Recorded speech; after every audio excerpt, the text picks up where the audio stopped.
어린 시절에 할머니가 손자를 재우면서 구성진 목소리로 부르던 자장가가 있습니다. 특별히 제 시골집 뒷담을 감고 있던 찔레꽃이 필 때쯤, 파란 새가 날아들 때마다 돌아가신 할머니가 서글프게 부르던 그 노랫말이 생각납니다.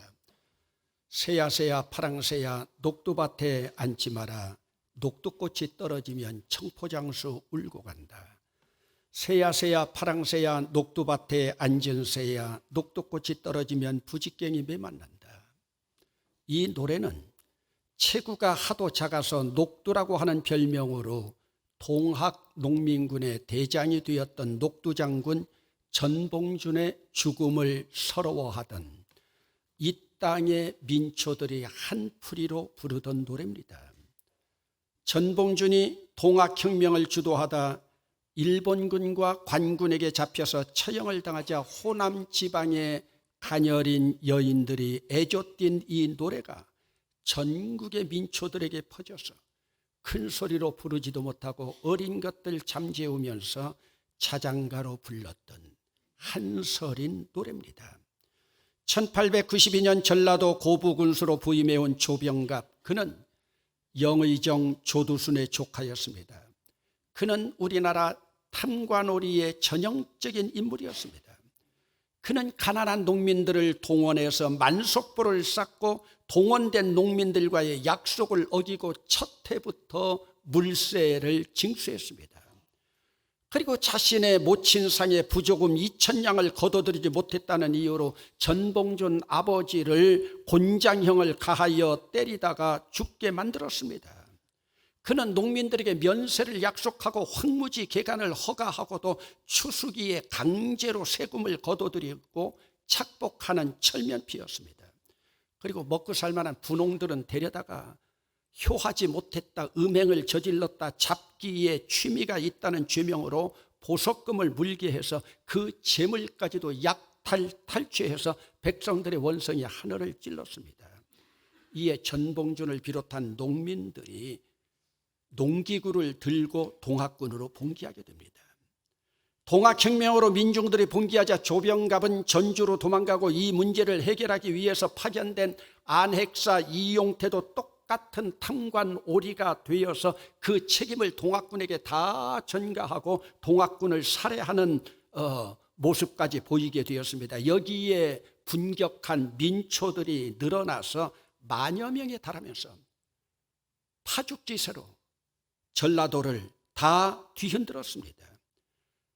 그러다가 이 봉기가 충청도, 경상도, 강원도 일부 지역까지 퍼지게 됩니다. 우리나라 최초의 민중 봉기였습니다. 동학 농민군들이 파죽지세로 몰려오자 이것을 수습할 수 없다고 판단한 조선 왕실은 청나라의 도움을 요청합니다. 그러다가 청일전쟁이 일어납니다. 이때 동학군들은 일본을 무찌르기 위해서 외세를 대적해야 된다고 외치면서 외적의 무리와 싸우게 됩니다. 그러나 결국 동학 농민군들은 일본군과 관군의 무기 앞에서 힘을 쓰지 못하고 다 몰살당했습니다. 그러다가 녹두장군 전봉준 맞아 처형되자 조선의 민초들 가슴에 한을 달래면서 새야 새야 파랑새야 이 노래를 불렀습니다. 파랑새라고 하는 것은 점령군으로 침략해온 파란색 군복을 입고 있는 외놈들이었고, 녹두꽃은 민초들의 희망이었던 녹두장군 전봉준을 일컫고, 청포장수는 당시 청포 옷을 입고 있던 조선의 가난한 백성들입니다. 이 노래 속에는 파란색 군복을 입고 있던 외놈들이 녹두장군 전봉준을 처형한 것에 대한 원한과 아픔이 민초들의 가슴속에 녹아있는 노래입니다. 지금도 혼란스럽고 복잡다단한 이 나라에 녹두장군과 같이 잠시라도 와가지고 아픈 백성들의 마음을 달래줄 지도자가 필요한데 우리의 녹두장군은 과연 누구이겠습니까? 오늘 본문에서도 보면 녹두장군과 같은 느헤미야가 등장합니다. 전형적인 탐관오리인 조병각과 같은 무리들이 또 오늘 본문에 등장하고 청포 입고 울고 있는 민초들인 유대 민족의 백성들이 똑같이 등장하고 있습니다. 예루살렘 성의 증축을 방해하는 방해꾼들인 오랑캐와 같은 외부 세력들의 길을 꺾고 이제는 한 손에 병기 잡고 일을 하고 있는데 또 다른 복병이 생겨났습니다. 여러분, 등잔빛이 어둡다고 했던가요? 이제는 내부에서, 동족들 가운데에서 암적인 존재들이 공동체를 갉아먹고 있었습니다. 한 손에는 벽돌 들고 한 손에는 병기 잡고 예루살렘 성을 수축하고 있는데 부역에 참여하고 있는 이 고통스러운 백성들 사생활은 무너질 대로 다 무너져 버렸습니다. 이러한 현실에 직면하고 하나님의 사역을 감당하던 느헤미야가 통탄을 하고 있습니다. 느헤미야는 외부 세력만 단절시키면, 산발락과 도비아와 같은 외부 세력만 단절시키면 되는 줄 알았는데 내부에 복병이 생겼습니다. 암적인 존재들이 생겼으니 어찌하오리까. 지금 유다민족이 겪고 있는 복병은 마치 일제강점기 시절 우리 선조들이 겪던 아픔이나 다름이 없습니다. 나라를 빼앗겨 일제가 강점한 상태에서 동족의 피를 빨아먹고 있는 친일파 세력들이나 독립운동하던 동족들의 등을 쳐먹고 살던 고등계 형사들이나 다름이 없습니다. 그들은 나라 잃은 서름 가운데서 민족 정기까지 잃어버리고 자기 뱃속만 채우던 매국노들이었습니다. 여러분, 지금 느헤미야가 예루살렘 총독으로 부임했지만 유다는 지금 바벨론을 거쳐서 페르시아의 지배하에 있는 조국을 잃어버린 나라 잃은 민족입니다. 그런데 그 내부에서는 탐관오리들이 들끓어서 백성들의 원성이 하늘을 찌르고 있습니다. 심지어는 흉년이 들어서 자기의 딸들을 종으로 팔아서 끼니를 때워가고 있으니 재산은 저당 잡혀 왕실의 세금을 충당하면서 탐관오리들의 노예로 살아가고 있으니, 그리고 포도원이나 밭을 저당 잡혀 빚을 내어도 귀족들과 탐관오리들이 고리대금으로 이자를 뜯어먹고 있으니 백성들은 하소연할 데가 없어 지금 느헤미야에게 호소하고 있습니다. 물론 지금까지도 유다에는 나라 잃은 서름 가운데 150년 동안이나 총독을 비롯한 귀족들과 관리들이 있었습니다. 그러나 그들은 한결같이 백성들의 등골을 빼먹던 탐관오리들 뿐이었습니다. 희망이 없었습니다. 그래도 부모들로부터 전설처럼 들었던 이야기는 90년 전에는 한 번 선한 총독이 있었답니다. 그가 누구냐? 스룹바벨이었습니다. 스룹바벨이라고 하는 총독을 제외하고는 백성들의 원성을 들어준 총독이 한 사람도 없었답니다. 그런 까닭에 모든 백성들 만사를 포기하고 마치 우리 조선시대 양반들 밑에서 복종하며 살아가던 상놈들처럼 자기 인생 없이 살아왔습니다. 구관이 명관이라고 했던가요?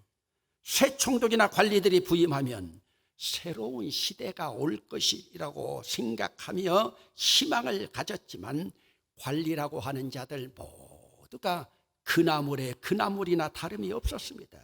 그러다 보니 백성들의 삶은 초토화되었습니다. 그런데 이번만은 달랐습니다. 구관이 명관이 아니라 신관이 정말로 명관이었습니다. 새로 부임한 느헤미야는 시작부터 달랐습니다. 벙어리 냉가슴으로 살아오던 민초들의 입이 열리기 시작합니다. 언로가 트이기 시작합니다. 무언가 새로운 희망의 불빛이 보이기 시작했습니다. 백성들의 입술에서 말이 터져나오기 시작합니다. 녹두장군에게 모여들었던 민초들처럼 그들은 느헤미야에게 모여들었습니다. 그리고 입을 열어 함성을 터뜨렸습니다. 여러분, 오늘 본문 1절입니다. 그때의 백성들이 그들의 아내와 함께 크게 부르짖으며 그의 형제인 유다 사람들을 원망하는데, 여러분, 이들은 외부 사람 오랑캐 산발랏 원망하지 않았습니다. 자기 형제 동족들을 원망했습니다. 지금까지는 언로가 닫혀서 원망할 곳이 없었는데, 지금까지는 원망해도 소용이 없었는데, 지금까지는 우리의 원성을 들어줄 관리들이 없었는데, 그런데 이번만은 달랐습니다. 백성들의 눈이 뜨이기 시작했습니다. 지금 부임한 총독 느헤미야는 다른 탐관 오리들과는 질적으로 달랐습니다. 그는 정말로 하나님을 사랑하고 민족의 아픔을 끌어안는 총독임이 입증되었습니다. 여러분, 지금까지 부임했던 지도자들, 총독들은 산발락과 손잡고 백성들을 착취했던 탐관 오리들 뿐이었는데, 느헤미야는 무엇인가 달랐습니다. 그래서 가난했던 유대 백성들은 그들의 아픈 하소연을 들어줄 총독에게 부르짖습니다. 특히 오늘 1절 가운데 그들이 아내와 함께 크게 부르짖었다는 대목에 유의해야 됩니다. 당시 여자들은 목소리를 낼 수 없는 존재들이었습니다. 그러나 목소리를 낼 수 없는 여자라고 하는 존재라 하더라도 이제는 내가 낳은 딸까지 종으로 팔려가는 마당에서 어머니들인 여자들도 두려울 것이 없었습니다. 죽기 살기였습니다. 당시에는 이만큼 시대적인 폭정과 아픔으로 민초들이 하소연할 것이 없던 시대였습니다. 왜 그랬겠습니까? 나라를 빼앗긴 상황에서 변방인 이스라엘에는 민족 공동체를 무너뜨리는 암적인 존재들이 많았는데 왜 그들이 암적인 존재가 되었습니까? 나라까지 망하고 나니까 그들의 양심까지도, 그들의 마음까지도, 그들의 정신까지도 다 무너져 내렸습니다. 그런데 그들이 정신까지, 마음까지 무너져 내린 자들은 모두가 다 그 당시 지도자급이었습니다. 여러분, 혹시 우리는 우리 내부 공동체를 무너뜨리는 암적인 존재는 아닙니까? 오늘 여러분들은 여러분 가장 작은 공동체인 여러분 가정을 조금이라도 무너뜨리는 그런 존재는 아닙니까? 마치 탐관오리들처럼 나에게 이익만 된다면 동족의 피라도 빨아먹고 있는 그런 존재는 아닙니까? 여러분, 마치 신문고처럼 열어놓은 언로를 통해서 지도자 느헤미야는 모든 백성들의 하소연과 부르짖음을 듣고 크게 분노하고 결단을 합니다. 그리고 계획을 철저하게 세워서 체제개혁, 사회개혁을 단행합니다. 그는 먼저 탐관 오리들과 민장들로 구성된 지도자 대회를 개최합니다. 그래서 당시 지도자 그룹이었던 귀족들과 민장들과 관리들이 다 모인 대회에서 그들에게 일장 연설을 합니다. 여러분, 오늘 본문 5장 7절을 주목해서 보세요. 깊이 생각하고 귀족들과 민장들을 꾸짖어 그들에게 이르기를 너희가 각기 형제들에게 높은 이자를 취하는도다 하고 대회를 열고 그들을 쳐서 느헤미야는 단호했습니다. 불같았습니다. 불의와는 타협하지 않았습니다. 그러면서 그들에게 연설한 내용이 8절 이하에서 10절까지 있는 것을 제가 풀어서 전하겠습니다. 느헤미야의 연설입니다. 우리는 나라 잃은 서름 가운데서 최선을 다해서 이방인들에게 팔린 우리 형제 유다 사람들을 도와서 포로 생활에서 돌아오게 했는데 어찌해서 포로 생활도 겪지 않고 고향에 남아있던 여러분은 여러분의 동족인 형제들을 팔려고 합니까? 이것도 여러분의 동포에게 말입니다. 여러분의 소행이 옳지 못합니다. 여러분들은 마땅히 하나님을 두려워하고 옳은 일을 해야 하는데 그래야 우리 원수인 이방 사람들에게 우리를 비웃고 조롱할 구실을 주지 않는 것입니다. 나와 총독인 나의 형제들과 나와 함께 있는 사람들도 백성들에게 돈과 곡식을 빌려주고 있습니다만 이제는 가난한 동포들에게 이자를 받지 않아야 합니다. 그러면서 고리 대금업을 끊어야 된다고 했습니다. 민장들을 비롯한 귀족들, 지도자 대회에서 기득권을 주장하면서 반기 드는 사람 한 사람도 없었습니다. 그들은 지금까지 저당으로 잡고 있던 재산과 포도주 기름의 100분지 2를 당장 백성들에게 돌려주었습니다. 왜요? 흉년으로 굶주리고 있는 그 백성들 당장이라도 그들의 먹거리를 해결해야 했기 때문입니다. 그리고 그 모두는 일반 백성들 앞에서 고리대금업의 이자를 받지 아니하고 이를 위반할 때에는 귀족들이라 하더라도 빈 털터리로 만들겠다는 다짐을 회장들 앞에서 하게 했습니다. 그리고 여호와 하나님을 찬송하면서 지도자들과 온 회중들이 느헤미야의 이 개혁에 찬성하면서 동참했습니다.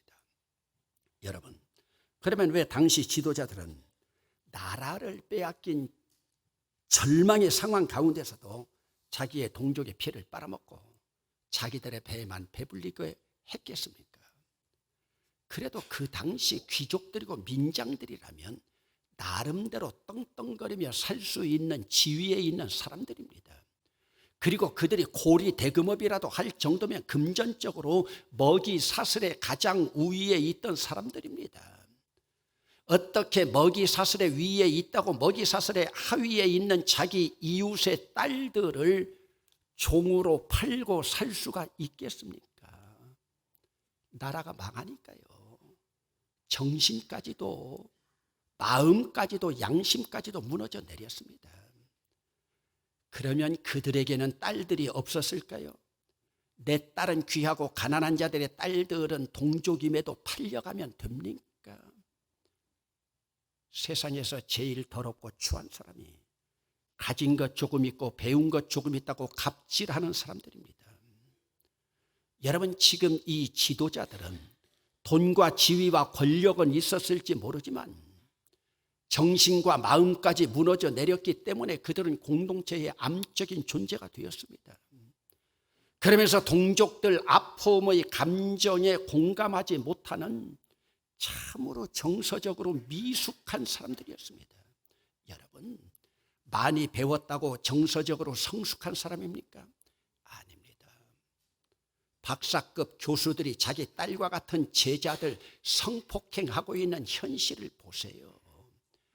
재벌이라고 돈 많다고 권력 가졌다고 정서적으로 성숙한 사람입니까?